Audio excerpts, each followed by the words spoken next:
We know that keeping kids active and moving is critical for them to maintain a healthy weight. As physical educators, we have a unique opportunity to influence how kids view physical activity for the rest of their lives. In this video, we will show you some fun and enjoyable ways to engage your second and third graders and get them up and moving.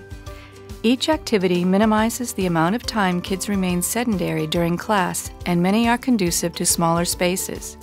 You'll find more information on each activity and a list of equipment alternatives in your toolkit. Heads and Tails Tag is an aerobic activity that teaches students how to safely flee, dodge, and chase. If you are a head, your goal is to try and tag somebody who is a tail. If you tag somebody and you are a tail, you turn into a head. If you end up tagging somebody at the same time, that is absolutely fine. You stay where you are and you need to go tag somebody else. The object of this quick warm-up tag game is to see how quickly everyone can become either heads or tails. Students are required to quickly switch from heads to tails or tails to heads when tagged. The object of Heart Attack Tag is for students to collect as many healthy hearts as possible as they move around from hoop to hoop. Inside each hoop will be a student we call a Cupid, handing out hearts. As students collect hearts, other students with noodles called risk factors will try to tag the students with the hearts, giving them a heart attack. The game may be played indoors or out. In Heart Attack Tag, everyone will have a turn at being runners and taggers, learning valuable fleeing, dodging, and chasing skills, while at the same time exploring the risk factors of heart disease and activities and foods for a healthy heart. Who can name all 4 risk factors? Go. Couch potato, junk food, fatty foods, and smoking. Another high five. Excellent. So you know the risk factors to heart disease. Educational gymnastics can be taught with or without mats. You may arrange the students into groups and plan the activity according to the equipment you have on hand. You do not need mats to instruct animal walks or simple stunts.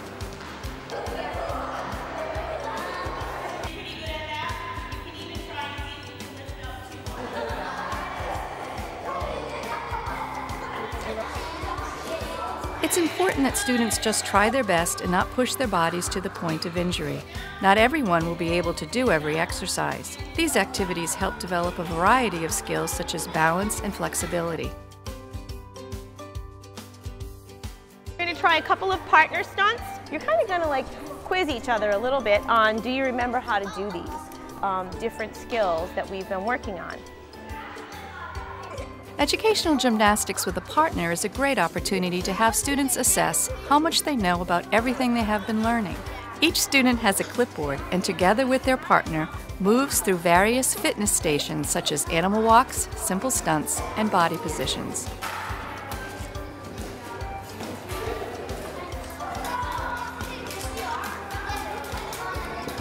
Peer assessment is a great way for students to learn how to critique skills and help each other make improvements.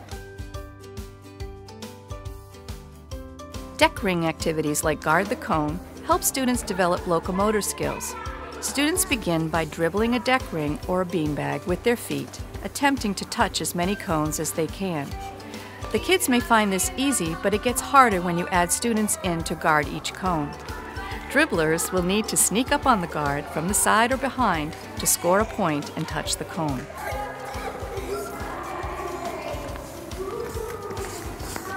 Dribbling, passing, and trapping skills are the same as in soccer.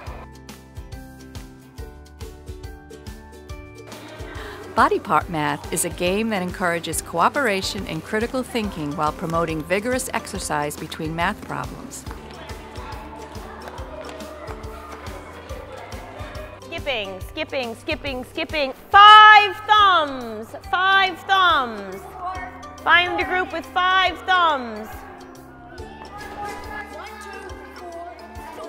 And who's putting in 2? Daniel. Oh, Daniel, nice job. Okay. Instructors can include any number of locomotor movements around the room such as crab walks, hopping on one foot, or frog jumps. This is a great activity for small spaces also. Using the same home base organizational concept, students can learn movement concepts using a simple hula hoop. So let's make a statue using some different parts where there's 3 parts inside the hoop and 1 part outside the hoop. 3 are in and 1 is out. Count them. Using different body parts like the head, hands, elbows, bottom, knees, or feet, students transform themselves into statues. You, the instructor, can direct them to place a certain number of body parts inside the hoop and a certain number outside the hoop, or you can give them other types of directions. Can you balance inside the statue on 1 foot with your eyes closed for 5 seconds? Let's try it with the other foot. Close your eyes. 1, 2, 3. Instructors can encourage students to gallop sideways around the hoops, jump inside and then outside the hoop, landing on 1 foot, or even jump out and in on the same foot.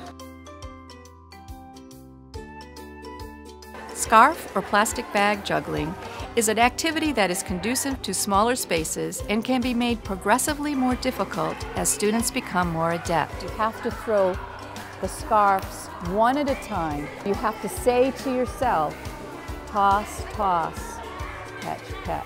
Notice I am making an X and then catching them.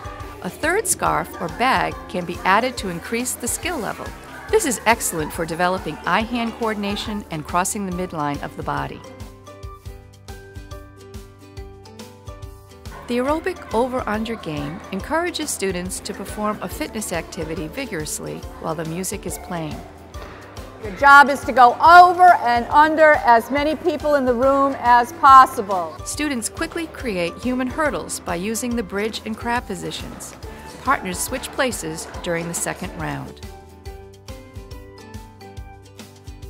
Scarf activities such as scarf snatch work on hand-eye coordination and are slow-moving to allow for success. Plastic grocery bags work just as well, if not better, in some of these activities.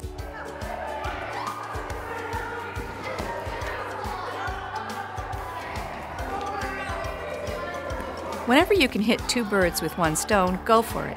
This game does just that. In addition to developing eye-hand coordination, it's also an aerobic activity. Students enjoy the challenge of switching places and grabbing their partner's scarf or bag before it hits the floor. This is great for a small space. Tinikling, a rhythmic activity from the Philippine Islands, can be done with or without accompanying music. The students take turns beating the poles, which is a very important skill, rhythmically speaking.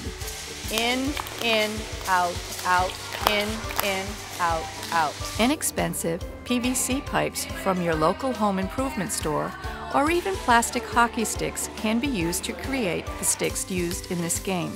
When students beat the sticks, they avoid lifting the sticks above their knees to prevent tripping the dancers. The students can challenge themselves by making up moves and routines to perform.